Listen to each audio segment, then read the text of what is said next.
ನಮಸ್ಕಾರ, ವಿವಿಸಿ ನ್ಯೂಸ್ಗೆ ಸ್ವಾಗತ. ನಾನು ತುಳಸಿ ಹರೀಶ್. ಇದು ಈ ಕ್ಷಣದ ಹೆಡ್ಲೈನ್ಸ್. ನನ್ನನ್ನು ಹಾಸನದ ಎಂಪಿ ಕ್ವಾರ್ಟರ್ಸ್ಗೆ ಬರಲು ಹೇಳಿದ್ರು. ಹಣೆಗೆ ಗನ್ ಶಾಕ್ ಇಟ್ಟು ಅತ್ಯಾಚಾರ ಮಾಡಿ ವಿಡಿಯೋ ಚಿತ್ರಿಸಿಕೊಂಡು ಬ್ಲಾಕ್ ಮೇಲ್ ಮಾಡ್ತಿದ್ರು. ಪ್ರಜ್ವಲ್ ರೇವಣ್ಣ ವಿರುದ್ಧ ದಾಖಲಾಯಿತು ಮತ್ತೊಂದು ರೇಪ್ ಕೇಸ್. ಪ್ರಜ್ವಲ್ ರೇವಣ್ಣ ಎಲ್ಲಿಗಾದ್ರೂ ಎಸ್ಕೇಪ್ ಆಗಲಿ, ಯಾವುದೇ ದೇಶಕ್ಕೆ ಹೋಗಿರಲಿ, ಅಲ್ಲಿಂದ ಹಿಡಿದು ತರ್ತೀವಿ, ಸಿಎಂ ಸಿದ್ದರಾಮಯ್ಯ ಗುಡುಗು. ಮನೆ ಕೆಲಸದಾಕೆಯನ್ನ ಕಿಡ್ನಾಪ್ ಮಾಡಿದ್ರ ರೇವಣ್ಣ, ತಾಯಿಯನ್ನ ಅಪಹರಿಸಿದ್ದಾರೆಂದು ದೂರು ನೀಡಿದ ಮಗ. ಪ್ರಕರಣ ಸಂಬಂಧ ಭವಾನಿ ರೇವಣ್ಣ ಸಂಬಂಧಿ ಬಂಧನ. ರಾಜ್ಯಾದ್ಯಂತ ಸಂಸದ ಪ್ರಜ್ವಲ್ ರೇವಣ್ಣ ಪೆನ್ ಡ್ರೈವ್ ಪ್ರಕರಣ ಹಲ್ಚಲ್ ಎಬ್ಬಿಸಿದ್ದು, ಇದೀಗ ಹಾಸನದ ಜಿಲ್ಲಾ ಪಂಚಾಯತ್ ಮಾಜಿ ಸದಸ್ಯೆಯೊಬ್ಬರು ಪ್ರಜ್ವಲ್ ಗನ್ ತೋರಿಸಿ ತಮ್ಮ ಮೇಲೆ ಅತ್ಯಾಚಾರವೆಸಗಿದ್ದಾರೆ ಎಂದು ಆರೋಪಿಸಿ ದೂರು ದಾಖಲಿಸಿದ್ದಾರೆ. ಸಂತ್ರಸ್ತೆ ಹಾಸನ ಜಿಲ್ಲೆಯಲ್ಲಿ ಜನಪ್ರತಿನಿಧಿಯಾಗಿದ್ದಾರೆ. ಶಾಸಕರು ಹಾಗೂ ಸಂಸದರ ಬಳಿ ಕ್ಷೇತ್ರದ ಅಭಿವೃದ್ಧಿ ಕೆಲಸದ ಬಗ್ಗೆ ಚರ್ಚಿಸಲು ಸಂತ್ರಸ್ತೆ ಹೋಗಿದ್ದರು. ಪ್ರಜ್ವಲ್ ರೇವಣ್ಣ ಮೊದಲ ದಿನ ಸಂತ್ರಸ್ತೆಯನ್ನ ಭೇಟಿ ಮಾಡಲಿಲ್ಲ. ಮರುದಿನ ಹಾಸನದ ಎಂಪಿ ನಿವಾಸಕ್ಕೆ ಪ್ರಜ್ವಲ್ ರೇವಣ್ಣ ಕರೆಸಿಕೊಂಡಿದ್ದಾರೆ. ನೆಲಮಹಡಿಯಲ್ಲಿ ಹೆಚ್ಚಿನ ಜನ ಇದ್ದರಿಂದ ಮೇಲ್ಮಹಡಿಯಲ್ಲಿ ಕಾಯುವಂತೆ ಹೇಳಿದ್ದಾರೆ. ಮೇಲ್ಮಹಡಿಯಲ್ಲಿ ಇನ್ನೂ ಕೆಲ ಮಹಿಳೆಯರು ಇದ್ದಾರೆ, ಅವರ ಜೊತೆ ಕಾಯುವಂತೆ ಪ್ರಜ್ವಲ್ ರೇವಣ್ಣ ಸಂತ್ರಸ್ತೆಗೆ ಹೇಳಿದ್ದಾರೆ. ಸ್ವಲ್ಪ ಸಮಯದ ನಂತರ ಮೇಲೆ ಬಂದ ಪ್ರಜ್ವಲ್ ರೇವಣ್ಣ ಮೊದಲು ಬಂದಿದ್ದ ಮಹಿಳೆಯರನ್ನ ಮಾತನಾಡಿಸಿ ಕಳುಹಿಸಿದ್ದಾರೆ. ನಂತರ ನನ್ನನ್ನ ಕೋಣೆಯೊಳಗೆ ಕರೆದು ಬಾಗಿಲು ಹಾಕಿ ಕೈ ಹಿಡಿದು ಎಳೆದು ಮೈ ಮೇಲೆ ಎಳೆದುಕೊಂಡರು. ಸಂತ್ರಸ್ತೆ ಕೂಗಿಕೊಳ್ಳುವುದಾಗಿ ಹೇಳಿದಾಗ ಪ್ರಜ್ವಲ್ ರೇವಣ್ಣ ಗನ್ ತೋರಿಸಿ ಬೆದರಿಕೆ ಹಾಕಿದ್ದಾರೆ. ಅಲ್ಲದೆ ನಿನ್ನ ಗಂಡನಿಂದ ನನ್ನ ತಾಯಿಯ ಎಂಎಲ್ಎ ಟಿಕೆಟ್ ತಪ್ಪಿದೆ, ಅವನು ಜಾಸ್ತಿ ಮಾತನಾಡುತ್ತಾನೆ, ಸುಮ್ಮನೆ ಇರಲು ಹೇಳು. ನಂತರ ಬೆದರಿಸಿ ನನ್ನ ಮೇಲೆ ಅತ್ಯಾಚಾರ ಎಸಗಿದ್ದಾರೆ. ಅತ್ಯಾಚಾರ ಎಸಗುವ ವಿಡಿಯೋ ಮಾಡಿ ಪದೇ ಪದೇ ಸಹಕರಿಸುವಂತೆ ಬೆದರಿಕೆ ಹಾಕಿದ್ದಾರೆ ಎಂದು ಸಂತ್ರಸ್ತೆ ದೂರಿನಲ್ಲಿ ದಾಖಲಿಸಿದ್ದಾರೆ. ತಮ್ಮ ಮನೆಯ ಮಹಿಳಾ ಕೆಲಸದಾಳಿಗೆ ಲೈಂಗಿಕ ಕಿರುಕುಳ ನೀಡಿದ ಆರೋಪದ ಮೇರೆಗೆ ಹೊಳೆನರಸೀಪುರ ಠಾಣೆಯಲ್ಲಿ ಸಂಸದ ಪ್ರಜ್ವಲ್ ರೇವಣ್ಣ ಮತ್ತು ಮಾಜಿ ಸಚಿವ ಎಚ್ಡಿ ರೇವಣ್ಣ ವಿರುದ್ಧ ಎಫ್ಐಆರ್ ದಾಖಲಾಗಿತ್ತು. ಇದರ ಬೆನ್ನಲ್ಲೇ ಹಾಸನ ಮೂಲದ ಮಹಿಳೆ ಪ್ರಜ್ವಲ್ ರೇವಣ್ಣ ನನ್ನ ಮೇಲೆ ಅತ್ಯಾಚಾರ ಎಸಗಿದ್ದಾರೆ ಎಂದು ಎಸ್ಐಟಿಗೆ ಹೇಳಿಕೆ ನೀಡಿದ್ದರು. ಎಸ್ಐಟಿ ಹೇಳಿಕೆ ಆಧರಿಸಿ ಪ್ರಜ್ವಲ್ ರೇವಣ್ಣ ವಿರುದ್ಧ ಎಫ್ಐಆರ್ ದಾಖಲಿಸಿಕೊಂಡಿದೆ. ಇದರ ಬೆನ್ನಲ್ಲೇ ಇದೀಗ ಸಂತ್ರಸ್ತೆ ಪತಿ ಸಿಐಡಿಗೆ ದೂರು ನೀಡಿದ್ದು, ಪ್ರಜ್ವಲ್ ರೇವಣ್ಣಗೆ ಸಂಕಷ್ಟ ಜಾಸ್ತಿಯಾಗಿದೆ. ಪ್ರಕರಣದ ವಿಚಾರಣೆಗೆ ಹಾಜರಾಗುವಂತೆ ತಂದೆ ಮಗನಿಗೆ ಎಸ್ಐಟಿ ನೋಟಿಸ್ ನೀಡಿದೆ. ಆದರೆ ಎಸ್ಐಟಿ ವಿಚಾರಣೆಗೆ ಹಾಜರಾಗದೆ ಕಾಲಾವಕಾಶ ಕೋರಿದ್ದಾರೆ.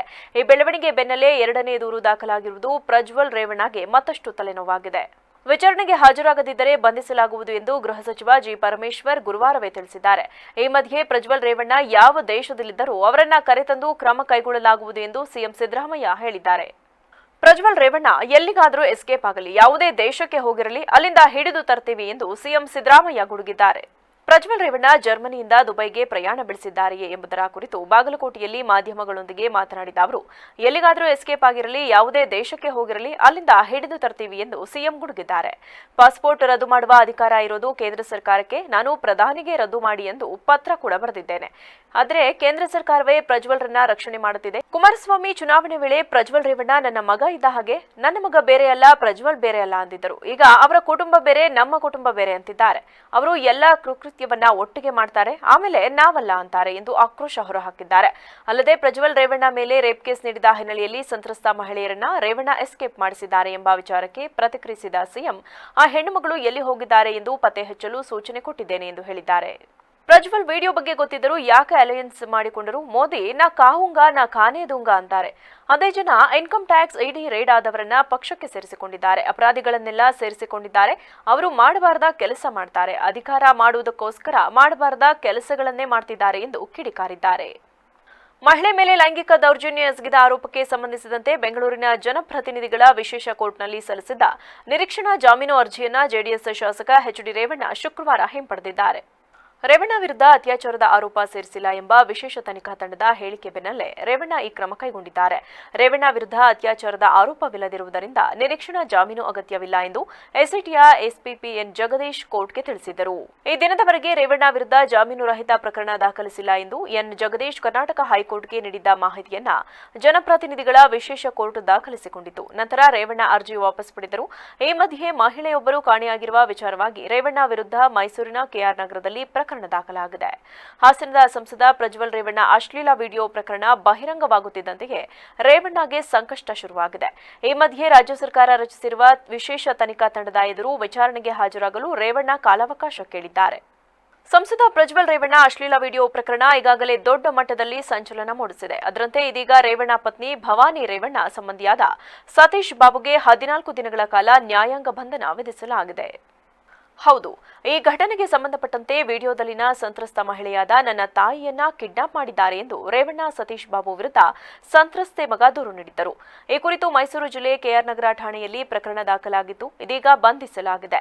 ಹಾಸನ ಮೂಲದ ಮಹಿಳೆ ಪ್ರಜ್ವಲ್ ರೇವಣ್ಣ ನನ್ನ ಮೇಲೆ ಅತ್ಯಾಚಾರ ಎಸಗಿದ್ದಾರೆ ಎಂದು ಎಸ್ಐಟಿಗೆ ಹೇಳಿಕೆ ನೀಡಿದ್ದರು. ಎಸ್ಐಟಿ ಹೇಳಿಕೆ ಆಧರಿಸಿ ಪ್ರಜ್ವಲ್ ರೇವಣ್ಣ ವಿರುದ್ಧ ಎಫ್ಐಆರ್ ದಾಖಲಿಸಿಕೊಂಡಿದ್ದು, ಇದರ ಬೆನ್ನಲ್ಲೇ ಇದೀಗ ಸಂತ್ರಸ್ತೆ ಪತಿ ಸಿಐಡಿಗೆ ದೂರು ನೀಡಿರುವುದು ಪ್ರಜ್ವಲ್ ರೇವಣ್ಣಗೆ ಸಂಕಷ್ಟ ಜಾಸ್ತಿಯಾಗಿದೆ. ಪ್ರಕರಣದ ವಿಚಾರಣೆಗೆ ಹಾಜರಾಗುವಂತೆ ತಂದೆ ಮಗನಿಗೆ ಎಸ್ಐಟಿ ನೋಟಿಸ್ ನೀಡಿದೆ. ಆದರೆ ಎಸ್ಐಟಿ ವಿಚಾರಣೆಗೆ ಹಾಜರಾಗದೆ ಕಾಲಾವಕಾಶ ಕೋರಿದ್ದಾರೆ. ಈ ಬೆಳವಣಿಗೆ ಬೆನ್ನಲ್ಲೇ ಎರಡನೇ ದೂರು ದಾಖಲಾಗಿರುವುದು ಪ್ರಜ್ವಲ್ ರೇವಣ್ಣಗೆ ಮತ್ತಷ್ಟು ತಲೆನೋವಾಗಿದೆ. ವಿಚಾರಣೆಗೆ ಹಾಜರಾಗದಿದ್ದರೆ ಬಂಧಿಸಲಾಗುವುದು ಎಂದು ಗೃಹ ಸಚಿವ ಜಿ ಪರಮೇಶ್ವರ್ ಗುರುವಾರವೇ ತಿಳಿಸಿದ್ದಾರೆ. ಹಾಸನ ಸಂಸದ ಮಾಜಿ ಸಚಿವ ಎಚ್.ಡಿ. ರೇವಣ್ಣ ಪುತ್ರ ಪ್ರಜ್ವಲ್ ರೇವಣ್ಣ ಅಶ್ಲೀಲ ವಿಡಿಯೋ ಎನ್ನಲಾದ ಪೆನ್ ಡ್ರೈವ್ ಪ್ರಕರಣಕ್ಕೆ ಸಂಬಂಧಪಟ್ಟಂತೆ ಮಾಜಿ ಸಚಿವ ಎಚ್.ಡಿ. ರೇವಣ್ಣ ಅವರಿಗೆ ಮತ್ತೊಂದು ಸಂಕಷ್ಟ ಎದುರಾಗಿದೆ. ಅವರ ಮೇಲಿನ ಕಿಡ್ನಾಪ್ ಕೇಸ್ ಈಗ ಎಸ್ಐಟಿಗೆ ವರ್ಗಾವಣೆಯಾಗಿದೆ. ಇನ್ನು ಅವರ ಪತ್ನಿ ಭವಾನಿ ರೇವಣ್ಣ ಅವರಿಗೂ ವಿಚಾರಣೆಗೆ ಹಾಜರಾಗುವಂತೆ ಎಸ್ಐಟಿ ನೋಟಿಸ್ ನೀಡಲಾಗಿದೆ ಎನ್ನಲಾಗಿದೆ. ಮಾಜಿ ಸಚಿವ ಎಚ್.ಡಿ. ರೇವಣ್ಣ ವಿರುದ್ಧ ಕೆಆರ್ ನಗರದಲ್ಲಿ ದಾಖಲಾಗಿದ್ದ ಮತ್ತೊಂದು ಪ್ರಕರಣವು ಈಗ ಎಸ್ಐಟಿ ವರ್ಗಾವಣೆ ಮಾಡಲು ಸಿದ್ಧತೆ ನಡೆದಿದೆ. ಈ ಸಂಬಂಧ ಪ್ರಕ್ರಿಯೆಗಳು ಸಾಗಿದೆ. ಇದು ದಾಖಲಾದರೆ ರೇವಣ್ಣ ವಿರುದ್ಧ ಒಟ್ಟು 3 ಪ್ರಕರಣಗಳಲ್ಲಿ ಎಸ್ಐಟಿ ತನಿಖೆಯನ್ನ ನಡೆಸಲಿದೆ. ಹೀಗಾಗಿ ರೇವಣ್ಣ ಅವರಿಗೆ ಮತ್ತೊಂದು ಟೆನ್ಷನ್ ಶುರುವಾದಂತೆ ಆಗಿದೆ. ಇನ್ನು ಹಾಸನದಲ್ಲಿರುವ ರೇವಣ್ಣ ನಿವಾಸಕ್ಕೆ ಸ್ಥಳೀಯ ಪೊಲೀಸರು ಭೇಟಿ ನೀಡಿ ಎಸ್ಐಟಿಯ ನೋಟಿಸ್ ಅನ್ನು ನೀಡಿದ್ದಾರೆ. ಸ್ಥಳೀಯ police sub inspector Ajay Kumar ಜೊತೆ ಮಹಿಳಾ ಸಿಬ್ಬಂದಿ ಪೇದೆ ಹಾಜರಾಗಿದ್ದಾರೆ. ಈ ವೇಳೆ ರೇವಣ್ಣ ಪತ್ನಿ ಭವಾನಿ ಇದ್ದರೂ ಅವರಿಗೆ ನೋಟಿಸ್ ಅನ್ನು ನೀಡಲಾಗಿದೆ. ಆದರೆ ಇದು ಭವಾನಿ ರೇವಣ್ಣ ಅವರಿಗೆ ನೀಡಿರುವ ನೋಟಿಸ್ ಎನ್ನಲಾಗುತ್ತಿದೆ. ಹೀಗಾಗಿ ಇಂದು ಅಥವಾ ನಾಳೆ ವಿಚಾರಣೆಗೆ ಹಾಜರಾಗಲು ಸೂಚನೆ ನೀಡಲಾಗಿದೆ ಎನ್ನಲಾಗಿದೆ. ಹಾಸನ ಜಿಲ್ಲೆ ಹಲವು ವಿಶೇಷತೆಗಳನ್ನು ಹೊಂದಿದ್ದು ತನ್ನದೇ ಆದ ಹೆಸರು ಮಾಡಿದೆ. ಇಂತಹ ಜಿಲ್ಲೆಯ ಬಗ್ಗೆ ಸಾಮಾಜಿಕ ಜಾಲತಾಣ ಮೊದಲಾದ ಕಡೆಗಳಲ್ಲಿ ತೀರಾ ಖಾಸಗಿ ವಿಡಿಯೋಗಳನ್ನು ಹೆಚ್ಚು ಹರಿಬಿಡುವ ಮೂಲಕ ಅರೆಮಲೆನಾಡು ಖ್ಯಾತಿಯ ಜಿಲ್ಲೆಯ ಹೆಸರಿಗೆ ಕಳಂಕ ತರುವ ಕೆಲಸ ಮಾಡುತ್ತಿರುವವರು ಅದನ್ನು ನಿಲ್ಲಿಸಬೇಕು ಎಂದು ಕನ್ನಡಪರ ಹೋರಾಟಗಾರ ಹಾಗೂ ಜಿಲ್ಲಾ ಪತ್ರಕರ್ತರ ಸಂಘದ ಅಧ್ಯಕ್ಷ ಬಾಳುಗೋಪಾಲ್ ಮನವಿ ಮಾಡಿದರು. ಹಾಸನದಲ್ಲಿಂದು ಪತ್ರಿಕಾಗೋಷ್ಠಿಯಲ್ಲಿ ಮಾತನಾಡಿದ ಅವರು, ಜಿಲ್ಲೆಯ ಹೆಣ್ಣುಮಕ್ಕಳ ಬಗ್ಗೆ ತೇಜೋವಧೆ ಮಾಡುತ್ತಾ ರಾಜ್ಯ ಮತ್ತು ರಾಷ್ಟ್ರ ಮಟ್ಟದಲ್ಲಿ ಕೆಟ್ಟದಾಗಿ ಮಾತನಾಡುವ ಪರಿಸ್ಥಿತಿ ನಿರ್ಮಾಣವಾಗಿದೆ. ಜೊತೆಗೆ ಸಾಮಾಜಿಕ ಜಾಲತಾಣಗಳಲ್ಲೂ ಕೂಡ ಜಿಲ್ಲೆಯ ಬಗ್ಗೆ ಅಪಪ್ರಚಾರ ಆಗುತ್ತಿದ್ದು ಅದನ್ನು ಕೂಡಲೇ ನಿಲ್ಲಿಸಬೇಕು. ರಾಜಕೀಯವಾಗಿ ಕಲೆ, ಸಾಹಿತ್ಯ, ಸಂಗೀತ ಕ್ಷೇತ್ರಕ್ಕೆ ನಮ್ಮ ಜಿಲ್ಲೆ ದೊಡ್ಡ ಕೊಡುಗೆ ನೀಡಿದೆ. ಒಂದು ಘಟನೆ ಮುಂದಿಟ್ಟು ಜಿಲ್ಲೆಯ ಹೆಣ್ಣುಮಗಳ ಬಗ್ಗೆ ಅಪಪ್ರಚಾರ ಮಾಡಿ ಅತಿರೇಕದ ವರ್ತನೆ ತೋರಿದರೆ ಅಂತಹವರ ವಿರುದ್ಧ ಸೈಬರ್ ಕ್ರೈಂ ಪೊಲೀಸ್ ಠಾಣೆಗೆ ದೂರು ನೀಡಿ ಕಾನೂನು ರೀತಿ ಹೋರಾಟ ಮಾಡುವುದಾಗಿ ಎಚ್ಚರಿಸಿದರು. ಉದ್ದೇಶಗಳನ್ನು ಸಾಧಿಸ್ತಾ ಇದ್ದಾರೆ. ವೈಯಕ್ತಿಕ ವಿಚಾರಗಳನ್ನು ಹರಡಿಕೊಂಡು ಹಾಸನದ ಹೆಸರಿಗೆ ಕಳಂಕ ತರುವಂಥ ವಿಚಾರಗಳನ್ನು ಮಾಡ್ತಾ ಇದ್ದಾರೆ. ಹಲವಾರು ವರ್ಷಗಳ ಇತಿಹಾಸ. ನಿಜವಾಗಿ ಹೇಳಬೇಕಾದ್ರೆ ಹಾಸನ ಅಂತಂದರೆ ಶಿಲ್ಪಕಲೆಯ ತೋರೂರು. ಈ ಬೇಲೂರು, ಹಳೆಬೀಡು ಇರ್ಬೋದು, ತ್ಯಾಗದ ಸಂಕೇತವಾದಂಥ ಶ್ರವಣಬೆಳಗೊಳ ಇರ್ಬೋದು, ಈ ರೀತಿಯಾದಂಥ ಹಲವಾರು ವಿಚಾರಗಳಲ್ಲಿ ವಿಶ್ವವಿಖ್ಯಾತಿ ಪಡೆದಂಥ ನಗರ ಹಾಸನ ಜಿಲ್ಲೆ. ಹಾಗೆ ರಾಜಕೀಯದಲ್ಲೂ ಸಮೇತ ಇಲ್ಲಿ ನಮಗೆ ಪ್ರಧಾನಿ ಕೊಟ್ಟಂಥ ಜಿಲ್ಲೆಯೂ ಇರ್ಬೋದು. ಸಂಘಟಿತವಾಗಿ ಒಂದು ಸಂಘವನ್ನು ಕಟ್ಟಿದಂಥ ವಿಚಾರದಲ್ಲಿ ಇಡೀ ರಾಜ್ಯದಲ್ಲೇನು ಇಡೀ ಭಾರತದಲ್ಲಿ ಇರತಕ್ಕಂಥ ಒಂದು ಪಕ್ಷ ಸಂಘಟನೆಯಲ್ಲಿ ಹೆಸರುವಾದಂಥ ಜಿಲ್ಲೆ ಹಾಸನ ಜಿಲ್ಲೆ. ಹಾಗೆ ಸಾಹಿತ್ಯ ಕ್ಷೇತ್ರದಲ್ಲೂ ಹಾಗೆ ಗುರು ರಾಮಸ್ವಾಮಿ ಅವರು ನಾಗರಾಜ್ ಹೆತ್ತೂರ್ ಮಾತನಾಡಿ, ಹೆಣ್ಣುಮಕ್ಕಳ ಬಗ್ಗೆ ಅಪಪ್ರಚಾರ ಮಾಡಿ ಹಾಸನದಲ್ಲಿ ಏನೋ ನಡೆಯುತ್ತಿದೆ ಎಂದು ಕೆಟ್ಟ ಸುದ್ದಿ ಹರಡಲಾಗುತ್ತಿದೆ. ಇಲ್ಲಿನ ಮಹಿಳೆಯರ ಬಗ್ಗೆ ಬಹಳ ಕೇವಲವಾಗಿ ಮಾತನಾಡುವ ಪರಿಸ್ಥಿತಿ ನಿರ್ಮಾಣ ಮಾಡಲಾಗುತ್ತಿದೆ. ಈ ಜಿಲ್ಲೆ ಸಾಹಿತ್ಯಿಕವಾಗಿ ದೊಡ್ಡ ಕೊಡುಗೆ ನೀಡಿದೆ. ಈಗ ರಾಷ್ಟ್ರೀಯ ಮತ್ತು ಅಂತಾರಾಷ್ಟ್ರೀಯ ಮಟ್ಟದಲ್ಲಿ ಮಹಿಳೆಯರ ಬಗ್ಗೆ ಕೇವಲವಾಗಿ ಮಾತನಾಡುವ ಪರಿಸ್ಥಿತಿಗೆ ತರಲಾಗುತ್ತಿದೆ ಎಂದು ಆತಂಕ ವ್ಯಕ್ತಪಡಿಸಿದರು. ಇಂತಹ ವಿಚಾರದಲ್ಲಿ ಸೂಕ್ಷ್ಮವಾಗಿ ಯೋಚಿಸಿ ಪ್ರಜ್ಞಾವಂತರಾಗಿ ಇನ್ನು ಮುಂದೆ ಯಾರೂ ಅಸಭ್ಯ ರೀತಿಯ ವಿಡಿಯೋ ಹಾಕುವುದು ಹಾಗೂ ಹಾಸನವನ್ನ ಹಾಸ್ಯದ ರೀತಿ ರೀಲ್ಸ್ ಮಾಡುವುದನ್ನು ನಿಲ್ಲಿಸಬೇಕು ಎಂದರು. ಹಾಸನ ಜಿಲ್ಲೆಯವರು ಇವತ್ತು ಹಾಸನ ಜಿಲ್ಲೆ ಬಗ್ಗೆ ಬೇರೆ ಬೇರೆ ಥರದ ಅಪಪ್ರಚಾರಗಳು ನಡೀತಾ ಇದ್ದಾವೆ. ಜೊತೆಗೆ ಹೆಣ್ಣು ಮಕ್ಕಳನ್ನು ಇಟ್ಕೊಂಡು ಇಡೀ ಹಾಸನವನ್ನು ಏನೋ ಎಲ್ಲೋ ಈ ಹಾಸನಲ್ಲಿ ಏನೋ ನಡೀತಾ ಇದೆ ಹಾಸನಲ್ಲಿ ಅಂತ ಹೇಳಿ ಒಂದು ಕೆಟ್ಟ ಅಭಿಪ್ರಾಯನ ಎಲ್ಲ ಕಡೆ ಬಿಂಬಿಸ್ತಾ ಇದ್ದಾರೆ. ನಾವು ಹಾಸನದವರಾಗಿ ಈ ಥರದನ್ನು ನಾವು ನಿಜವಾಗ್ಲೂ ವಾಸ್ತವದಲ್ಲಿ ಏನಿದೆ ನಮ್ಮ ಹಾಸನದ ಹೆಣ್ಮಕ್ಳ ಬಗ್ಗೆ ಭಾಳ ಕೇವಲವಾಗಿ ಮಾತಾಡೋಂಥ ಒಂದು ಪರಿಸ್ಥಿತಿ ಇವತ್ತು ಬಂದಿದೆ. ಇದಕ್ಕೆ ಸಂಬಂಧಪಟ್ಟಂತೆ ನಾವು ಇಲ್ಲಿ ಸ್ಥಳೀಯರಾಗಿ ಈ ನೆಲದಲ್ಲಿ ಹುಟ್ಟಿ ಇಷ್ಟೆಲ್ಲ ನಾವು ಈ ಹಾಸನ ಅಂದರೆ ಬೇರೆ ಬೇರೆ ಶಿಲ್ಪಕಲೆಯ ತವರೂರು ಮತ್ತು ಬೇರೆ ಬೇರೆ ಎಂತೆಂಥ ಸಾಹಿತಿಗಳು ಕೊಟ್ಟಿದ್ದಾರೆ. ಆದರೆ ರಾಜ್ಯ ಮತ್ತು ಅಂತಾರಾಷ್ಟ್ರೀಯ ಮಟ್ಟದಲ್ಲಿ ಇವತ್ತು ಹಾಸನದ ಬಗ್ಗೆ ಜೊತೆಗೆ ಇಲ್ಲಿನ ಮಹಿಳೆಯರ ಬಗ್ಗೆ ತುಂಬ ಕೇವಲವಾಗಿ ಮಾತಾಡೋಂಥ ಒಂದು ಪರಿಸ್ಥಿತಿ ಬಂದಿದೆ. ಇದಕ್ಕೆ ಸಂಬಂಧಪಟ್ಟಂತೆ ಒಂದಷ್ಟು ನಮ್ಮ ಆಕ್ರೋಶಗಳು ಮತ್ತು ನಾವು ಹೇಳಬೇಕಾದ ವಿಚಾರಗಳಿವೆ. ಹಾಗಾಗಿ ನಾವು ಇದನ್ನು ಕರೆದಿದ್ದೀವಿ. ಇದಕ್ಕೆ ಸಂಬಂಧಪಟ್ಟಂತೆ ಹೆಚ್ಚಿನದಾಗಿ ನಮ್ಮ ಬಾಳ್ ಗೋಪಾಲ್ ಸರ್ ಮಾತಾಡ್ತಾರೆ. ಮಂಜು ಬನವಾಸೆ ಮಾತನಾಡಿ, ಇತ್ತೀಚೆಗೆ ನಡೆದ ಪ್ರಕರಣ ನಂತರ ಹಾಸನವನ್ನ ಸಾಮಾಜಿಕ ಜಾಲತಾಣದಲ್ಲಿ ಕೆಟ್ಟ ರೀತಿಯಲ್ಲಿ ಟ್ರೋಲ್ ಮಾಡಲಾಗುತ್ತಿದೆ. ಹಾಸನವನ್ನ ಕಳಂಕಿತ ಪ್ರದೇಶ ಎನ್ನುವ ಭಾವನೆ ಮೂಡಿಸಲಾಗುತ್ತಿದೆ. ಜಿಲ್ಲೆಯ ಹೆಣ್ಣು ಮಕ್ಕಳು ಮುಜುಗರವಾಗುವ ಹಾಸ್ಯದ ರೀತಿ ಹಾಸನವನ್ನ ವಿಡಿಯೋ ಮಾಡಬೇಡಿ ಎಂದು ಮನವಿ ಮಾಡಿದರು. ಈ ಪ್ರಕರಣ ಇಟ್ಟುಕೊಂಡು ಹಾಸನದ ಹೆಸರು ಕೆಡಿಸಬೇಡಿ. ಮುಂದೆ ಯಾರಾದರೂ ಸಾಮಾಜಿಕ ಜಾಲತಾಣದಲ್ಲಿ ಕಿಡಿಗೇಡಿ ಕೃತ್ಯ ಕಂಡು ಬಂದರೆ ಸೈಬರ್ ಕ್ರೈಮ್ಗೆ ದೂರು ದಾಖಲಿಸುವುದಾಗಿ ಹೇಳಿದರು. ಹಾಸನನ ಒಂದು ಐಡಿಯಾ, ಹಾಸನದವರು ಅನ್ನೋದು ನಮಗೊಂದು ಐಡೆಂಟಿಟಿ. ನಾವು ಹಾಸನದವರು ಅಂತ ಹೊರಗಡೆ ಇಲ್ಲಿ ತನಕ ನಾವು ಎದೆಯುಬ್ಬಿಸಿ ಹೇಳ್ತಾ ಇದ್ವಿ. ಈ ಪ್ರಕರಣ ಆದ ನಂತರ ಬೇರೆಯವ್ರಿಗೆ ಮಾನವೀಯತೆ ಇರೋರಿಗೆ, ಮನುಷ್ಯರಿಗೆ ಎಷ್ಟು ಬೇಸರ ಆಗಿದೆಯೋ, ತಲೆ ತಗ್ಸಂಗಾಗಿದೆಯೋ, ನಮಗೂ ಆ ವಿಷಯದ ಬಗ್ಗೆ ಅಷ್ಟೇ ಬೇಸರ ಇದೆ, ವಿಷಾದ ಇದೆ. ಅದು ಕಾನೂನು ಪ್ರಕಾರ ಅದು ಕ್ರಮ ಆಗ್ತದೆ.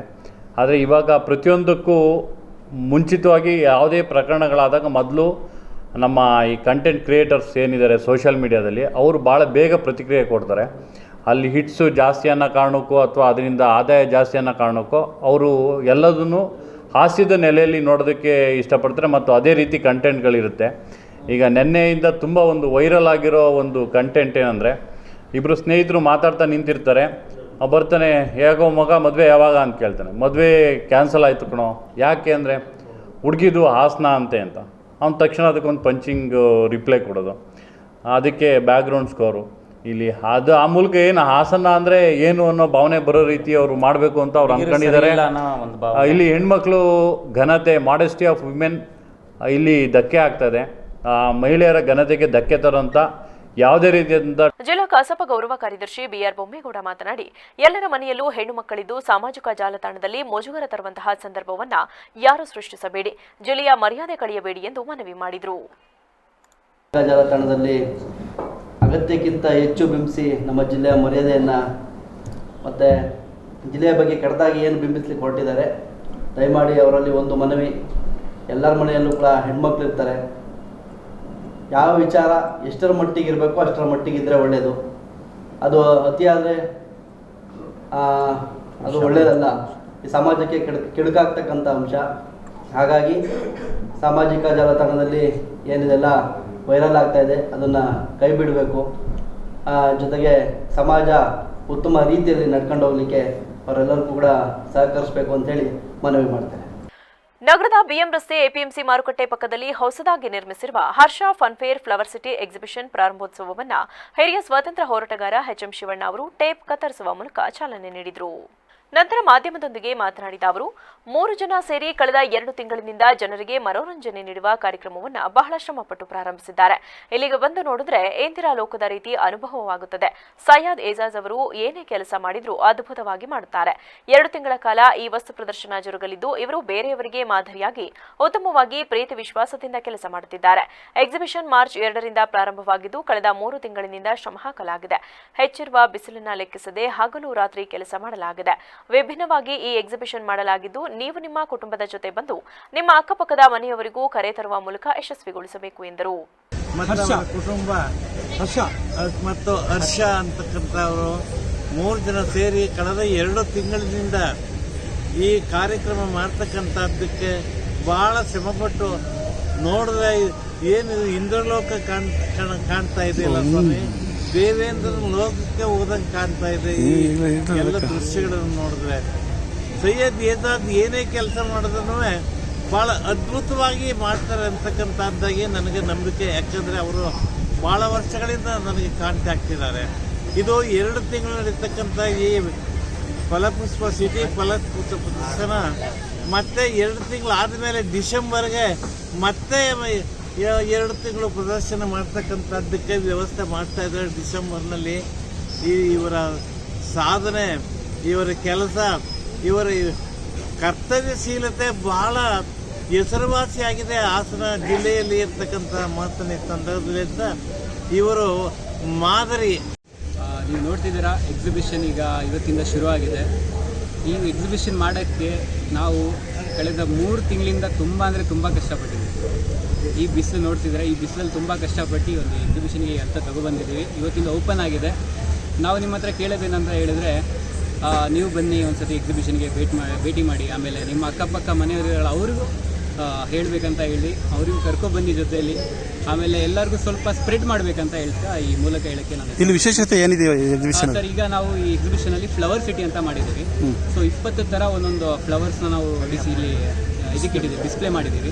ಡಿಸ್ಪ್ಲೇ ಮಾಡಿ ಒಂದು ಹೊಸದಾಗಿ ಒಂದು ಹಾಸನದಲ್ಲಿ ಫಸ್ಟ್ ಟೈಮ್ ಮಾಡಿದ್ದೀವಿ. ಸೊ ತುಂಬ ಚೆನ್ನಾಗಿರುತ್ತೆ. 100% ನಿಮಗೆ ಎಂಟರ್ಟೈನ್ಮೆಂಟ್ ಸಿಗುತ್ತೆ. ಹೊಸದಾಗಿ ನಾವು ಒಂದು ಟೋರಾ ಅಂತ ಅದೊಂದು ಹಾಸನಿಗೆ ಫಸ್ಟ್ ಟೈಮ್ ಬಂದಿದೆ. ಅದು ಕೂಡ ಒಂದು ಒಳ್ಳೆ ಅಮ್ಯೂಸ್ಮೆಂಟ್. ಹೊಸದಾಗಿ ಒಂದು ಸ್ಲಶ್ ಮಷೀನ್ ಅಂತ ಸ್ಲಶ್ ಸೋಡಾ ಥರ ಇದೆ. ಈಗಿನ ಜನ್ರೇಷನ್ಗೆ ಏನು ಇಷ್ಟಪಡೋಂಥದ್ದು ಮಾಡಿದ್ದೀರಾ ಅದ್ರ ಜೊತೆಗೆ? ಈಗ ಎಲ್ಲ ನೋಡ್ತೀರಾ ಫೋಟೋಸ್ ಒಂದ್ ಕಡೆ. ಈ ಸಂದರ್ಭದಲ್ಲಿ ಹರ್ಷ ಫನ್ಫೇರ್ ಫ್ಲವರ್ ಸಿಟಿ ಎಕ್ಸಿಬಿಷನ್ನ ಸಯ್ಯದ್ ಏಜಾಜ್, ಸಯ್ಯದ್ ಸಾಹಿಲ್, ಹರ್ಷ ಇತರರು ಉಪಸ್ಥಿತರಿದ್ದರು. ಅರ್ಕಲಗೂಡು ತಾಲೂಕಿನ ರಾಮನಾಥಪುರ ಹೋಬಳಿಯ ಬಸವನಹಳ್ಳಿ ಗ್ರಾಮದಲ್ಲಿ ಮೀನು ಸೇವಿಸಿ ಇಬ್ಬರು ವಾಂತಿ ಭೇದಿಯಿಂದ ಮೃತಪಟ್ಟಿರುತ್ತಾರೆ. ಗ್ರಾಮದಲ್ಲಿ ಸುಮಾರು 15 ಜನಕ್ಕೆ ವಾಂತಿ ಭೇದಿ ಕಾಣಿಸಿಕೊಂಡವರ ಪರಿಣಾಮ ಅವರುಗಳು ಮೈಸೂರು, ಹೊಳೆನರಸೀಪುರ, ಸಾಲಿಗ್ರಾಮ, ಕೇರಳಾಪುರ ಆಸ್ಪತ್ರೆಗಳಲ್ಲಿ ಚಿಕಿತ್ಸೆ ಪಡೆಯುತ್ತಿದ್ದಾರೆ. ಬಸವನಹಳ್ಳಿ ಗ್ರಾಮಕ್ಕೆ ಜಿಲ್ಲಾಧಿಕಾರಿಗಳಾದ ಸತ್ಯಭಾಮ ಭೇಟಿ ನೀಡಿ ಪರಿಶೀಲಿಸಿ ಮಾತನಾಡಿ, ಸದರಿ ಮೃತದೇಹಗಳನ್ನು ಶವ ಪರೀಕ್ಷೆ ನಡೆಸಿ ಅಂತ್ಯ ಸಂಸ್ಕಾರ ಮಾಡಬೇಕು.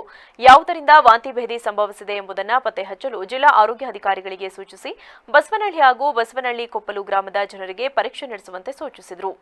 ಗ್ರಾಮ ಪಂಚಾಯಿತಿ ವತಿಯಿಂದ ಶುದ್ಧ ನೀರು ಒದಗಿಸಬೇಕು ಹಾಗೂ ಗ್ರಾಮದಲ್ಲಿ ಶುಚಿತ್ವ ಕಾಪಾಡಬೇಕು ಎಂದು ತಿಳಿಸಿದರು. ಮತ್ತು ನಾನು ವಿಮ್ಸ್ಗೂ ಕರ್ಕೊಬನ್ನಿ ಅಂತ ಹೇಳಿದ್ದೀನಿ. ಸಾಲಿಗ್ರಾಮದಲ್ಲಿದ್ದಾರೆ.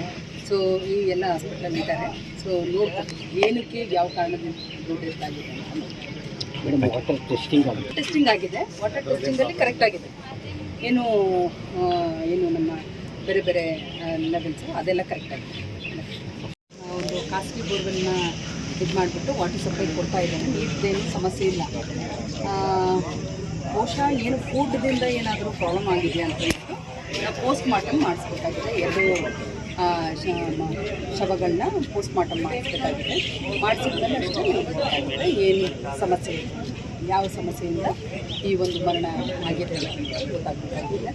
ಅದಾದ ನಂತರ ನಾವು ಗ್ರಾಮಸ್ಥರಿಗೆ ಇವತ್ತೆಲ್ಲ ಸ್ಕ್ರೀನಿಂಗ್ ಎಲ್ಲ ಮಾಡಿಸ್ತೀವಿ, ಕಂಪ್ಲೀಟ್ ಚೆಕಪ್ ಮಾಡಿಸ್ತೀವಿ. ಸೊ ಕಂಪ್ಲೀಟ್ ಆಗೋದು ಮಾನಿಟರ್ ಮಾಡಿ. ನಮ್ಮ ಒಟ್ಟು ಎಷ್ಟು ಜನಕ್ಕೆ ಈ ಥರ ಆಗಿದ್ದು? ಎಷ್ಟು ಜನಕ್ಕೆ ಈ ಥರ ಅಸ್ವಸ್ಥರಾಗಿರ್ತಾರೆ? ಅಲ್ಲ, ಒಂದು 4-5 ಜನಕ್ಕೆ ಇಲ್ಲಿ ಈ ಸಂದರ್ಭದಲ್ಲಿ ಜಿಲ್ಲಾ ಪಂಚಾಯಿತಿ ಮುಖ್ಯ ಕಾರ್ಯನಿರ್ವಹಣಾಧಿಕಾರಿ ಪೂರ್ಣಿಮಾ, ತಹಶೀಲ್ದಾರರಾದ ಮೋಹನ್ ಕುಮಾರ್, ಜಿಲ್ಲಾ ಆರೋಗ್ಯಾಧಿಕಾರಿ ಶಿವಸ್ವಾಮಿ, ತಾಲೂಕು ಆರೋಗ್ಯಾಧಿಕಾರಿ ಪುಷ್ಪಲತಾ, ತಾಲೂಕು ಕಚೇರಿಯ ಶಿರಸ್ತೇದಾರರಾದ ಸೇಸ್ವಾಮಿ ಸೇರಿದಂತೆ ಇತರರು ಹಾಜರಿದ್ದರು. ರಾಮನಾಥಪುರ ಹೋಬಳಿ ಬಸವನಹಳ್ಳಿ ಗ್ರಾಮದಲ್ಲಿ ಹಲವಾರು ಜನ ಅಸ್ವಸ್ಥರಾಗಿದ್ದು 2 ಜನ ಮರಣ ಹೊಂದಿದ್ದು, ಜಿಲ್ಲಾಧಿಕಾರಿ ಗ್ರಾಮಕ್ಕೆ ಭೇಟಿ ನೀಡಿ ಕಾನೂನು ಪ್ರಕಾರ ಮರಣೋತ್ತರ ಪರೀಕ್ಷೆ ಮಾಡಿಸದೆ ಶವ ಸಂಸ್ಕಾರ ಮಾಡಲು ಅನುಮತಿ ನೀಡಿ ಕರ್ತವ್ಯ ಲೋಪವೆಸಗಿದ್ದಾರೆ ಎಂದು ಶಾಸಕ ಎ ಮಂಜು ಅಸಮಾಧಾನ ವ್ಯಕ್ತಪಡಿಸಿದರು. ಬಸವನಹಳ್ಳಿ ಗ್ರಾಮಕ್ಕೆ ಭೇಟಿ ನೀಡಿ ಒಂದು ಮೃತದೇಹವನ್ನ ಮರಣೋತ್ತರ ಪರೀಕ್ಷೆ ಮಾಡುವಂತೆ ಮನವೊಲಿಸಿ ಕೇರಳಾಪುರ ಸರ್ಕಾರಿ ಆಸ್ಪತ್ರೆಯಲ್ಲಿ ಮರಣೋತ್ತರ ಪರೀಕ್ಷೆ ನಡೆಸಿ ತುರ್ತಾಗಿ ವರದಿ ನೀಡುವಂತೆ ವೈದ್ಯರಿಗೆ ಸೂಚಿಸಿದರು. ಈ ಸಂದರ್ಭದಲ್ಲಿ ಮಾತನಾಡಿದ ಶಾಸಕರು, ಮರಣೋತ್ತರ ಪರೀಕ್ಷೆ ನಡೆಸುವುದರಿಂದ ಮೃತರು ಯಾವ ಕಾರಣಕ್ಕೆ ಮೃತಪಟ್ಟಿದ್ದಾರೆ ಎಂದು ನಿಖರವಾದ ಕಾರಣ ಗೊತ್ತಾಗುತ್ತದೆ ಹಾಗೂ ಉಳಿದ ರೋಗಿಗಳಿಗೆ ಯಾವ ಚಿಕಿತ್ಸೆ ಕೊಡಬೇಕೆಂದು ವೈದ್ಯರಿಗೆ ಸಹಕಾರವಾಗುತ್ತದೆ. ಈ ಕೆಲಸವನ್ನ ಜಿಲ್ಲಾಧಿಕಾರಿಗಳು ಮಾಡದೆ ಶವ ಸಂಸ್ಕಾರಕ್ಕೆ ಅನುಮತಿ ನೀಡಿರುವುದು ತಪ್ಪು ಎಂದರು. ಕಾನೂನು ಏನು ಹೇಳುತ್ತೆ? ನಾನು ಹೇಳಿ, ನಾನು ಬೇಡ ಅಂದ್ರೂ ನೀನು ಮಾಡಿಸ್ಬೇಕಯ್ಯ, ಇನ್ನೊಬ್ರು ಬೇಡ ಅಂದ್ರೂ ಮಾಡಿಸ್ಬೇಕು. ಬದುಕ್ಸೋದು ಹೆಂಗೆ ಬೇರೆಯವ್ರನ್ನ? ಯಾರು ಕನ್ವಿನ್ಸ್ ಮಾಡಿ ಪಾಪ ಅವ್ರು ಯಾರು ಹೇಳೋವಂತೆ ನೀವೆಲ್ಲ ಕನ್ವಿನ್ಸ್ ಮಾಡಿದ್ದಾರೆ. ಅವ್ರ ಮನೆಯವರು ಮಾಡಿರಲಿಲ್ಲ, ಅವರು ಒಪ್ಪಲ್ಲ ಅನ್ನೋ. ನಿನ್ DC ಬಂದ ಮೇಲೂ ಆಗಿದೆ ಅಂದಮೇಲೆ DC ಏನೇ ಮಾಡಕ್ಕಿರೋದು ಹಂಗಾರೆ? DC ಕೆಲಸನೇ ಹಂಗಾದ್ರೆ ಪೋಸ್ಟ್ ಮಾರ್ಟಮ್ ಮಾಡ್ದಂಗೆ ನೀವು ಇದು ಮಾಡ್ತೀನಿ ಅಂತ ಅದು ಅರ್ಥ ಎಂಥದ್ದು? ನೀರಿಂದ ಆಗಿದೆಯೋ, ಮೀನಿಂದ ಆಗಿದೆಯೋ, ಇನ್ನೊಂದಾಗಿದೆ. ಇದು 2ನೇ ಸತಿ. 15-20 ದಿವಸ ಒಂದ್ಸತಿ ಈ ಊರಲ್ಲಿ 25-30 ಜನ ಹಿಂಗೆ ಹಾಸ್ಪಿಟಲೈಸ್ಡ್ ಆಗವ್ರೆ. ಅವಾಗ ಇಬ್ಬರು ಸತ್ತವ್ರೇನಾ? ಯಾವಾಗ್ಲೂ ಇಬ್ಬರು ಸತ್ತವ್ರೆ. This is happening second time ಇಲ್ಲಿ. ನೀವು ತಾಕಿರೋದು ಬೇಜವಾಬ್ದಾರಿ. DC ಬಂದು ನಿಮ್ಗೆ ಮಾಡ್ಸಕ್ಕಾಗಿಲ್ಲ ಅಂದ್ರೆ DC ಕೆಲಸ ಇಂಥದ್ದಂಗಾರೆ what is DC's work? DC ನೀನು ಮಾಡಬೇಡ ಬಿಡು ಅಂತ ಹೇಳ್ಬಿಟ್ಟೋದ್ರ? DC ಏನು ಹೇಳೋದ್ರಪ್ಪ? ವಿಶ್ವಪ್ರಸಿದ್ಧ ಬೇಲೂರು ಪಟ್ಟಣಕ್ಕೆ ಹೊಂದಿಕೊಂಡಂತೆ ಇರುವ ಶ್ರೀ ದುರ್ಗಮ್ಮ ದೇವಿ ಕೆಂಡೋತ್ಸವವನ್ನು ವಿಜೃಂಭಣೆಯಿಂದ ನಡೆಸಲಾಯಿತು. ಶ್ರೀ ದುರ್ಗಮ್ಮ ದೇವಿ ಬೇಲೂರು ಪಟ್ಟಣ ಸೇರಿದಂತೆ ಸುತ್ತಮುತ್ತ ಗ್ರಾಮಗಳ ದೇವತೆಯಾಗಿ ಸಹಸ್ರಾರು ಭಕ್ತಾದಿಗಳನ್ನು ಹೊಂದಿದ್ದು, ಇವರ ಜಾತ್ರಾ ಮಹೋತ್ಸವ ಬೇಲೂರಿನ ಶ್ರೀ ಚನ್ನಕೇಶವ ಸ್ವಾಮಿ ಅವರ ರಥೋತ್ಸವ ಮುಗಿದ ನಂತರ ನಡೆಯುತ್ತದೆ. ದುರ್ಗಾನಗರ ಬಳಿ ಇರುವ ಶ್ರೀ ದುರ್ಗಮ್ಮ ಚಿಕ್ಕಮ್ಮ ದೇವಿಯ ಕೆಂಡೋತ್ಸವಕ್ಕೆ ಇಂದು ಸಕಲ ಸಿದ್ಧತೆಗೊಂಡು ಇಂದು ಬೆಳಗ್ಗೆಯಿಂದಲೇ ವಿಷ್ಣು ಸಮುದ್ರದಲ್ಲಿ ಗಂಗಾ ಪೂಜೆ ಮಾಡುವ ಮೂಲಕ ವಿವಿಧ ಪೂಜಾ ಕೈಂಕರ್ಯಗಳನ್ನು ನೆರವೇರಿಸಿ ಪುಷ್ಪಾಲಂಕಾರಗಳೊಂದಿಗೆ ನೆಲಮುಡುಗಿಯಲ್ಲಿ ವಾದಿಗಳ ಮೂಲಕ ದೇವಸ್ಥಾನದ ಬಳಿ ಕರೆತಂದು ದೇವಸ್ಥಾನದ ಆವರಣದಲ್ಲಿ ಹೊಂಡದಲ್ಲಿ ಸಿದ್ಧಪಡಿಸಲಾಗಿದ್ದ ಕೆಂಡವನ್ನು ತುಳಿಯುವ ಮೂಲಕ ಶ್ರೀ ದುರ್ಗಮ್ಮ ದೇವಿಯ ಕೆಂಡೋತ್ಸವವು ಅದ್ದೂರಿಯಾಗಿ ವಿಜೃಂಭಣೆಯಿಂದ ಜರುಗಿತು.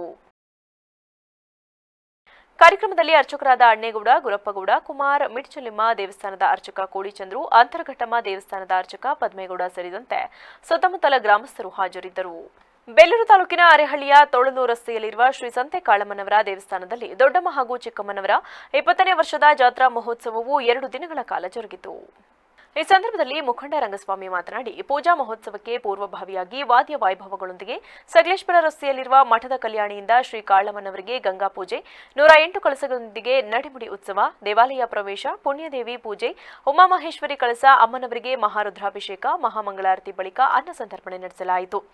ಜಾತ್ರೋತ್ಸವದ 2ನೇ ದಿನ ಅಮ್ಮನವರಿಗೆ ಗಂಗಾ ಪಂಚಾಭಿಷೇಕ, ಮಹಾಮಂಗಳಾರತಿ ನಂತರ ನೈವೇದ್ಯ ಸಮರ್ಪಣೆ ಮಾಡಲಾಗುವುದೆಂದು ತಿಳಿಸಿದರು. ಸಂತೆ ಕಾಳಮ್ಮ ಚಿಕ್ಕಮ್ಮ ಮತ್ತು ದೊಡ್ಡಮ್ಮನವರ